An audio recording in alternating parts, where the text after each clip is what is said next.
Welcome to my YouTube channel. I am Akhilesh और आज मैं आपको सिखाऊंगा पैसिव वॉइस। इस क्लास में आपको पैसिव वॉइस का कॉन्सेप्ट समझाऊंगा। पैसिव वॉइस क्यों बनाए गए हैं, पैसिव वॉइस हमारे लिए क्यों ज़रूरी है, ये सारी बातें मैं आपको समझाऊंगा। आपके क्लास में पढ़ाया गया होगा कि राम के द्वारा खाना खाया जाता है, मोहन के द्वारा एक गीत गाया जाता है, राधा के द्वारा भोजन पकाया जाता है। तो इस तरह से आपको सिखाया गया होगा स्कूल में पैसिव वॉइस। तो I am not gonna teach you in that way. उस तरह से मैं आपको सिखाने वाला नहीं हूँ।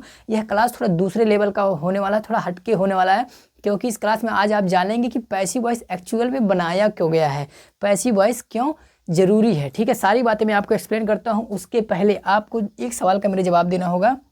देखिए, तुम्हारा यहाँ सम्मान होता है, यह सवाल मेरा है और इसका आपको इंग्लिश लिख के दिखाना है कि तुम्हारा यहाँ सम्मान होता है। इसके लिए बताइए, तुम्हारा यहाँ सम्मान होता है। आप नहीं कर पाओगे। क्यों नहीं कर पाओगे?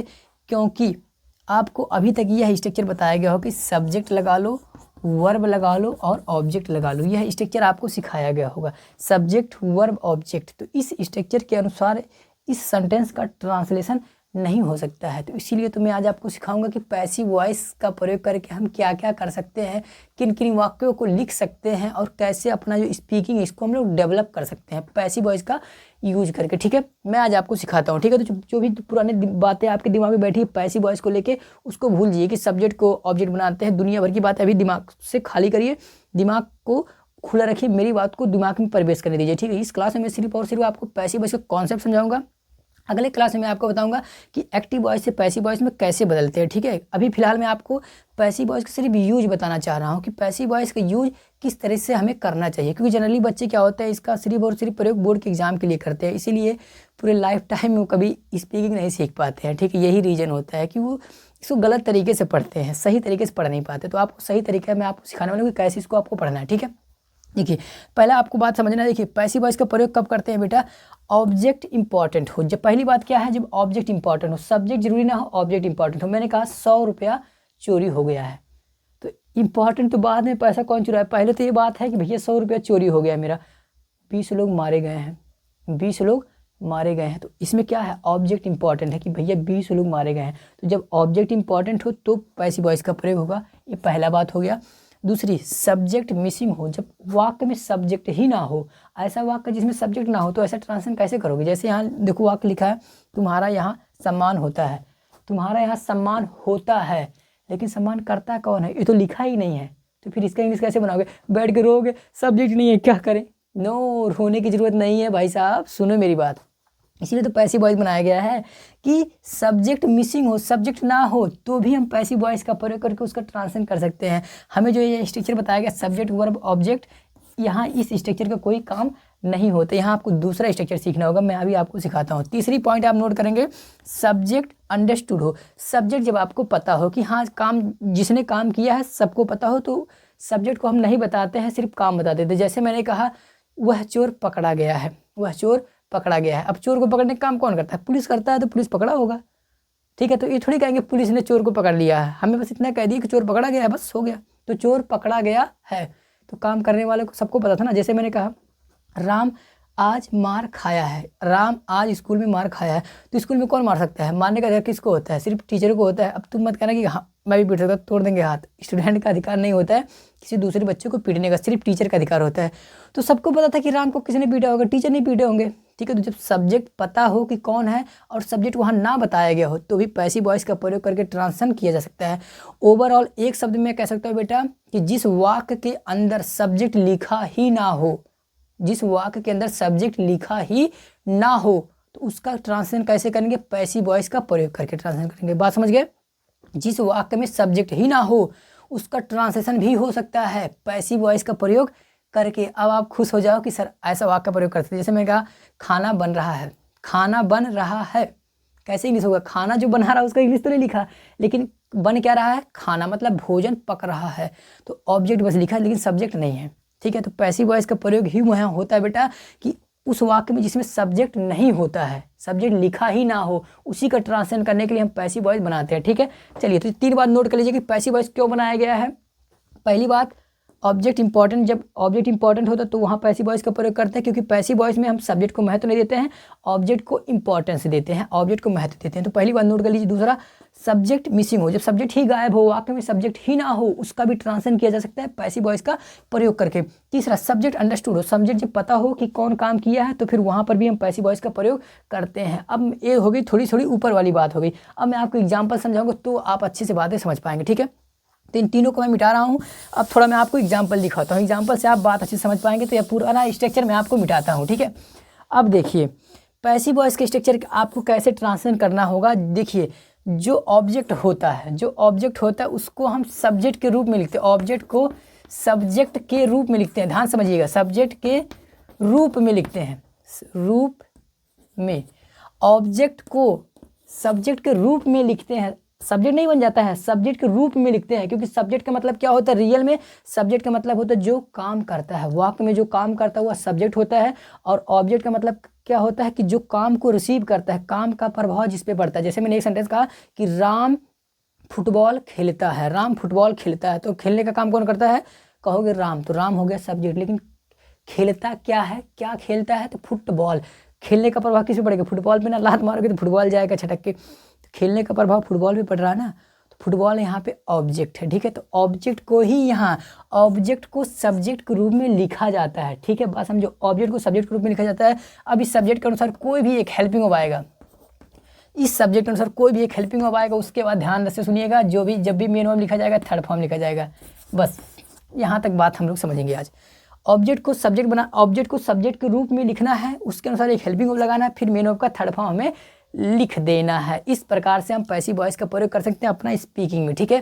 कैसे कर सकते हैं, जरा पहले एग्जांपल देखिए। तुम्हारा यहाँ सम्मान होता है, तुम्हारा यहाँ सम्मान होता है। सम्मान कौन करता है, लिखा है, नहीं लिखा, बस इतना है। ऑब्जेक्ट लिखा है कि किसका सम्मान होता है, तुम्हारा, तो जिसका सम्मान होता है वही लिखा है यहाँ पे, ठीक है। लेकिन सम्मान कौन करता है, नहीं लिखा, तो सब्जेक्ट क्या है इसमें, नहीं है बेटा। तो पैसिव वॉइस में कभी जीवन में सब्जेक्ट होता ही नहीं है।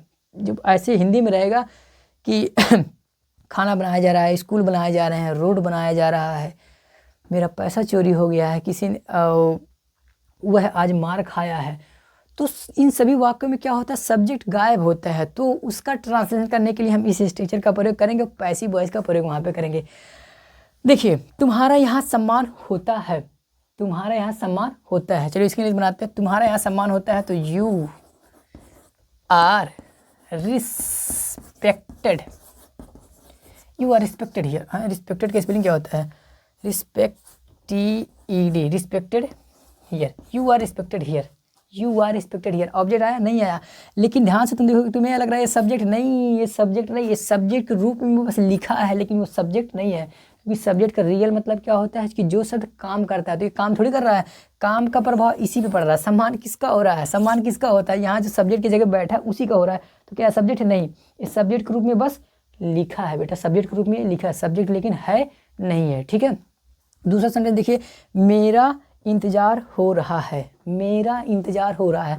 अब इसके लिए कैसे, सोचो जरा, मेरा इंतजार हो रहा है, माई वेटिंग इज हैपनिंग है, गलत, मेरा इंतजार हो रहा है। देखिए इसके लिए कैसे बनाएंगे, मेरा इंतजार हो रहा है मतलब I am being waited, I am being waited, I am being waited. मेरा इंतजार हो रहा है, आई एम बीइंग वेटेड, मेरा इंतजार हो रहा है, आई एम बीइंग वेटेड। देखो ये देखो, आई क्या सब्जेक्ट है यहाँ, नहीं, ये सब्जेक्ट के जैसा दिख रहा है, लेकिन ये सब्जेक्ट नहीं है, क्योंकि काम का प्रभाव किस पर पड़ रहा है, इसी पे पड़ रहा है, इसी का ही तो इंतजार हो रहा है। जो काम हो रहा है किस पर हो रहा है, इसी के ऊपर हो रहा है, ठीक है। अगला एग्जाम्पल देखिए, उसका मोबाइल चोरी हो गया है, उसका मोबाइल चोरी हो गया है। अब इसमें देखिए जरा सब्जेक्ट को क्या है, जरा बताओ तो आप अपनी भाषा बताइए पहले, सब्जेक्ट कहाँ है, उसका मोबाइल चोरी हो गया है, उसका मोबाइल चोरी हो गया है, सब्जेक्ट है इसमें नहीं, बस इतना बताएगा कि ऑब्जेक्ट है, उसका मोबाइल चोरी हुआ, तो जो चोरी हुआ वही ऑब्जेक्ट है, लेकिन कौन चुराया नहीं है। तो क्या करोगे, ट्रांसलेशन कैसे करोगे, पैसिव वॉइस का प्रयोग करके इसका ट्रांसलेशन किया जाएगा बेटा। तो उसका मोबाइल चोरी हो गया है, देखिए हिज मोबाइल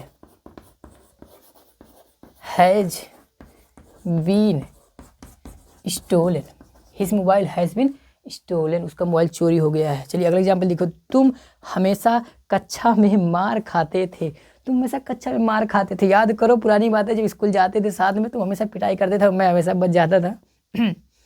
तुम हमेशा क्लास में मार खाते थे, इसके लिए कैसे बोलोगे? जरा सोचो यार, तुम हमेशा स्कूल में मार खाते थे। बातें बोलते हो ना ऐसी बातें, तो हिंदी में बोलते हो, इंग्लिश में इसको बोलना सीख जाओ। तुम हमेशा क्लास में मार खाते थे, तो you were always beaten, you are always beaten in the class. अच्छा, इन द क्लास। तो बात समझ पा रहे हैं पैसिव वॉइस क्यों बनाया गया बेटा? पैसिव वॉइस बनाया गया है कि एक ऐसा वाक्य जिस वाक्य में सब्जेक्ट ही ना हो उसका भी ट्रांसलेशन कर दे, उसी को कहते हैं पैसिव वॉइस। जिस वाक्य में सब्जेक्ट ना हो उसका भी ट्रांसलेशन करने के लिए किसको बनाया गया है? पैसिव वॉइस को बनाया गया है। एक और एग्जाम्पल लिखा है, तुम हमेशा। अच्छा, ये हो गया, ठीक है। कुछ एग्जाम्पल मैं और आपको खुद से दिखाता हूँ।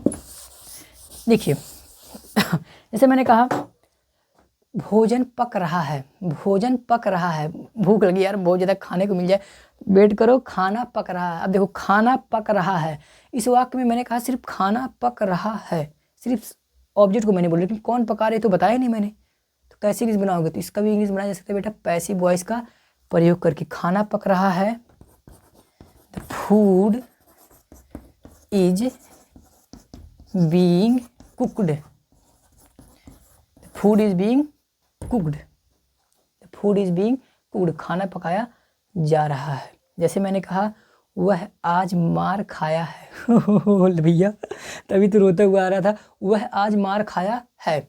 इसके लिए कैसे बनाएंगे? वह आज मार खाया है, ये मैं करूँ, ये थोड़ी करूँ कौन पीटा है, तो वह आज मार खाया है। तो इसके लिए देखो क्या होगा, वह आज मार खाया है, he has been beaten today, he has been beaten today, वह आज मार खाया है। तो बात समझ पा रहे हैं? पैसिव वॉइस का प्रयोग क्या है बेटा? पैसिव वॉइस का प्रयोग करके we can improve our communication skill. Nobody can speak English without passive voice, just mind it. इस बात को दिमाग में बैठा लो कि अगर आप स्पीकिंग सीखना चाहते हैं, अच्छे से कोई चीज़ लिखना चाहते हैं, तो आपको पैसिव वॉइस आना ही चाहिए। मैंने कहा यह माना जाता है, मैंने बस इतना कह दिया, यह माना जाता है। इंग्लिश कैसे बोलोगे? यह माना जाता है। तो अगर पैसिव वॉइस नहीं होता तो इन शब्द को हम नहीं बोल पाते कि यह माना जाता है। लेकिन पैसिव वॉइस का प्रयोग करके हम कहेंगे it is believed, it is believed, it is believed कहो, या इट इज़ कंसीडर्ड कहो, या इट इज़ थॉट कहो, तो उसका भी सबका हिंदी होगा कि इट इज़ बिलीव्ड, यह माना जाता है। मैं कहता हूँ यहाँ ऐसा ही होता है, यहाँ ऐसा ही होता है, मेरा इंतज़ार हो रहा है, तुम्हारा इंतज़ार हो रहा था। इन सभी इंग्लिश का सेंटेंसेस का इंग्लिश कैसे बनाएंगे? पैसिव वॉइस का प्रयोग करके बनाएंगे बेटा। आई होप कि अब आपको पैसिव वॉइस का कॉन्सेप्ट समझ में आया होगा। मैंने आपको क्या समझाया आज मैंने आपको यही समझाया बेटा कि पैसिव वॉइस का प्रयोग हम उन सभी सेंटेंसेस को ट्रांसलेट करने के लिए कर सकते हैं जिस वाक्य में ऑब्जेक्ट ना हो, ठीक है। तो हम उसको ऑब्जेक्ट की जगह पे जो ऑब्जेक्ट होता है उसको हम सब्जेक्ट की जगह पे लिखेंगे, उसी के अनुसार हेल्पिंग का प्रयोग करेंगे, उसके बाद थर्ड फॉर्म का प्रयोग करेंगे, लेकिन उसे सब्जेक्ट हम नहीं कहेंगे, ठीक है। वो सब्जेक्ट की जगह है लेकिन सब्जेक्ट नहीं होता, ठीक है। तो आज हम लोग बस इतना ही सीखेंगे कि पैसिव वॉइस का कॉन्सेप्ट क्या होता है। अब हम लोग अगले क्लास में सीखेंगे, क्योंकि स्पीकिंग के लिए यहाँ तो फिलहाल ठीक था कुछ बातें, लेकिन हमें अब टेंसेस भी जानना है, मॉडल्स भी जानना है, और भी सारी बातें जानना है, ठीक है। तो अब हम लोग मिलेंगे नेक्स्ट क्लास में। उस क्लास में मैं आपको सिखाऊंगा एक्टिव वॉइस की स्ट्रक्चर दिखाऊंगा, उसके साथ मैं आपको पैसिव वॉइस भी दिखाऊंगा कि एक्टिव से कैसे पैसिव वॉइस में चेंज किया जाता है, ठीक है। तो आज के लिए बस इतना ही। Till then take care and bye bye. Thanks for watching this video.